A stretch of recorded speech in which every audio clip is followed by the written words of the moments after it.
Buenas tardes, amigos. El año 1905 ha pasado a la historia de la ciencia como Annus Mirabilis, como el año del milagro. ¿Qué milagro ocurrió en el 1905? Que ha cambiado la conciencia, la autoconciencia que tiene la ciencia de sí misma.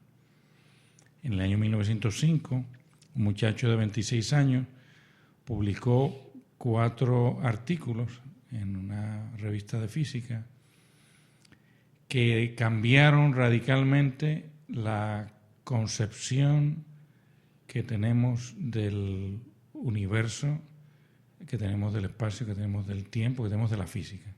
Ese muchacho se llama Alberto Einstein. Y para entender la aportación que este físico ha hecho a la historia del pensamiento, tenemos con nosotros aquí al doctor Víctor Rodríguez López, profesor de física de la Universidad Metropolitana, experto en física nuclear y de partículas, con el que estaremos comentando, nos estará ayudando, nos estará llevando de la mano a tratar de entender qué fue lo que Einstein hizo, qué fue lo que quiso decir y por qué es importante. Sabemos, doctor Rodríguez, buenas tardes. Buenas tardes, doctor. ¿Cómo tal? Muy bien. Entendemos que Einstein no habló en el vacío. Einstein, todas las aportaciones que hizo en esos papers, en esos artículos del año 1905, estaba en diálogo con la física de su tiempo. ¿Qué problemas él estaba tratando de resolver? Que de hecho la ciencia reconoció que resolvió, que ayudó a entender mejor de la física. ¿Qué problemas Einstein en sus papers de la teoría especial de la relatividad, en sus papers del 1905, estaba atacando? Bien, hay que poner en contexto que cuando escribió Einstein esos artículos, la física había ya un desarrollo bien grande. Había tenido mucho éxito lo que llamamos ahora la física clásica, que es la física newtoniana, ¿verdad?, que escribió Newton 300 años antes, y que tenía unas ciertas características y que se creía que esas eran ya las leyes últimas, ¿no? Durante el siglo XIX se desarrollaron otras teorías que explican ciertos fenómenos, en particular lo que se llaman las ecuaciones de Maxwell, pero había una discrepancia entre la estructura de las ecuaciones de Maxwell con la física de Newton. Entonces, ¿pero qué explican esas ecuaciones de Maxwell? ¿Qué es lo que explican? ¿Era también la manzana cayendo? ¿Están explicando lo mismo la mecánica, la gravedad? ¿Qué explican esas ecuaciones? No, las ecuaciones de de Maxwell son las ecuaciones que describen los fenómenos electromagnéticos. Eso significa ondas. Ondas, exactamente. Ondas, pero electromagnéticas. Okay. Que son campos eléctricos y magnéticos que están propagándose por el espacio. Por ejemplo, la radio sería una onda. La radio, la televisión. Las ondas de radio, las ondas de televisión, las ondas del celular, los rayos X, rayos gamma, la luz visible. Todo eso son ondas electromagnéticas. Okay. Y entonces, con la teoría de Maxwell, de hecho, antes de Maxwell se creía que la luz tenía una naturaleza completamente distinta. Maxwell, con sus ecuaciones, demostró que, al menos primero como hipótesis matemática, de que las ondas electromagnéticas deberían comportarse igual que la luz. Hertz fue el que hizo la experimentación que validó las ecuaciones de Maxwell y demostró que, al igual que la luz se refleja y se dobla al pasar de un medio a otro, pues lo mismo sucede con las ondas de radio, de televisión, etcétera. Las mismas características ondulatorias que sabemos que la luz la tiene en cualquier onda electromagnética. Pero ¿cuál entonces? Usted estaba diciéndonos que había como una cierta oposición, una cierta incompatibilidad entre lo que Maxwell estaba diciendo sobre fenómenos, sobre ondas electromagnéticas, y lo que Newton estaba diciendo sobre la mecánica de los cuerpos sólidos. Bien. ¿Cuál es la oposición? Bien, primero, las leyes de la física, hay un principio, ¿verdad?, que ahora lo reconocemos como tal. Antes se hacía implícitamente. Desde Galileo fue el primero que lo hizo patente, ¿verdad? O lo escribió, que es el principio de relatividad. El principio de relatividad, lo que los físicos entendemos por eso, es de que las leyes de la física deben ser independientes de los observadores y que no cambian con el tiempo. Entonces, en la parte técnica, eso es que las leyes de la física, cuando se escriben de forma matemática, alguien que está sin moverse las va a escribir de una forma. Si alguien se está moviendo con una rapidez constante con respecto a esa persona, va a escribir la misma estructura. Entonces, por ejemplo, si tomamos la ecuación de la segunda ley de Newton en la forma para una partícula que no cambia su masa, que es la que más se conoce como fuerza igual a masa por aceleración, una persona que esté sentada y hace mediciones y las pone en forma matemática, va a ser F, o fuerza igual a masa por aceleración. Una persona que está en un tren moviéndose con velocidad constante, en línea recta, va a escribir exactamente las mismas ecuaciones. Pero si la persona quiere escribir las ecuaciones de Maxwell, van a ser diferentes. Si está en un tren. Si está en un tren, en un movimiento, sí.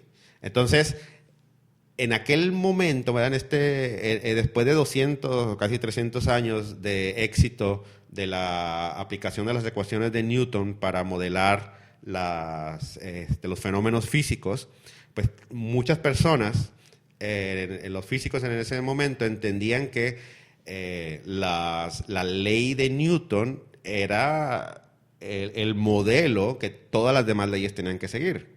Entonces, si las leyes de Newton no cambian para un observador en reposo con respecto a un observador en movimiento uniforme, con velocidad constante, pues las otras leyes deberían seguir ese mismo principio de relatividad.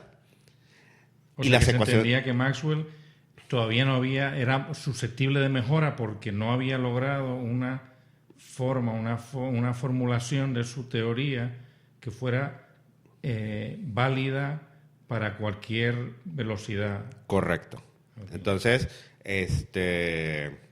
eso fue por eso es que la gente, ¿verdad? Los científicos en ese momento creían que algo le faltaba a las ecuaciones de Maxwell, porque porque no correspondían o no cumplían con este principio de relatividad que llamamos ahora galileana, para distinguirla de Einstein. ¿Y entonces qué hizo Einstein? Y por otro lado, las ecuaciones de Maxwell explicaban todos los fenómenos electromagnéticos. Entonces, estaba esta contradicción. ¿Cómo es posible que una teoría matemática que explique, que esté muy bien alineada con la experimentación y que haya sido validada por la experimentación, cómo es posible que no esté de acuerdo con las ecuaciones de Newton? Entonces, eso era lo que estaba tratando de explicar. Por otro lado, también una de las cosas que en ese momento estaba tratando de dilucidar era cómo es posible que una onda electromagnética pudiese viajar en el vacío. Porque en ese momento solamente se conocían las ondas mecánicas. Se tenía, y toda onda mecánica, como por ejemplo el sonido o las olas en el mar, requieren de un medio. Porque en sí mismas las ondas mecánicas no tienen una realidad per se, sino que es una perturbación del medio. Por ejemplo, el sonido que ahora mismo están escuchando es porque mis cuerdas vocales vibran y las moléculas de aire que se está propagando esta perturbación. Si no hubiera aire, no lo escucharíamos. Exacto. Entonces, las personas decían, bueno, nosotros vemos la luz del sol y vemos la luz de las estrellas. ¿Cómo es posible, dado que ya sabemos, ¿verdad?, después de Hertz, que y las ecuaciones de Maxwell, que la luz es una onda electromagnética, cómo se está propagando por el espacio? Entonces fue que retomaron la idea del éter, que decían que el éter, pues entonces dijeron, tiene que haber un medio en el cual se estén propagando esas ondas, porque creían que las ondas tenían que ser mecánicas. ¿Okay? El éter era como una especie de sustancia invisible, inodora, incolora, que llenaba todo el vacío. Así es, básicamente todo el espacio entre los planetas, y eso es lo que se creía. Y hubo experimentos, ¿no? El más famoso es Maxwell Morley. Experimentos para tratar de medir la velocidad de la Tierra con respecto al éter. Okay. O sea que por ahora tenemos dos problemas que estaban en la física del momento. Uno era que las ecuaciones de Maxwell, que a pesar de ser empíricamente validadas, no cumplían con el principio de ser universales en todos los sistemas de movimiento. O sea, si uno está parado o está acelerando o está moviéndose.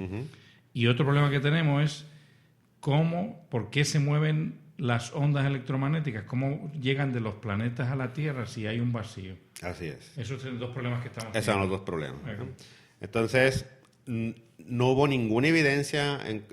Después podemos hablar del experimento Michelson and Morley, que es bien interesante, y ahí podemos ver todas las... cómo los científicos no siguen la idea caricaturesca del método científico que nos enseñan en la preparatoria. En el sentido de que ya quedan con hipótesis preconcebidas, etcétera, buscar la verdad. Ajá. De hecho, ellos voy a tratar de explicarlo rápidamente. Lo que trataban de hacer es como cuando uno cruza un río, ¿verdad? Si uno cruza un río perpendicular a la corriente, pues uno se va a tardar más si va paralelo o a dirección de la corriente, ¿verdad? Porque entonces uno, si cruza el río perpendicular, no va a estar justamente en una línea recta como voy a cruzar, sino voy a cruzar de manera inclinada. Pero si yo me muevo en el mismo tiempo a favor o en contra de la corriente, pues la velocidad es diferente. Entonces ellos trataron de medir la rapidez de la luz perpendicular y a favor del éter. ¿Okay? Entonces eso dio resultado negativo. O sea, y ellos siempre decían, algo estamos haciendo mal. Porque existe el éter, pero no estamos pudiendo medir. Entonces, en vez de decir, la hipótesis no se corrobora, porque la diferencia de velocidades siempre era la misma, era cero prácticamente. En vez de decir, pues, la hipótesis está mal, no, ellos siguieron. Todas las publicaciones que hicieron Michelson and Morley dice que su experimento es fallido. Okay. No quería mencionarlo porque hay una hay una malinterpretación. Albert Einstein no basó su teoría de la relatividad en el experimento de Michelson and Morley. Según recuerdo, la mayor parte de los historiadores de la ciencia están de acuerdo en que Einstein, al momento de escribir, no conocía el resultado de Michelson and Morley. Fue a posteriori que se conoció ese resultado. O sea que podemos decir entonces que el tema del éter no era un problema que estaba addressing, que estaba hablando Einstein, sobre el que estaba hablando Einstein. Sí.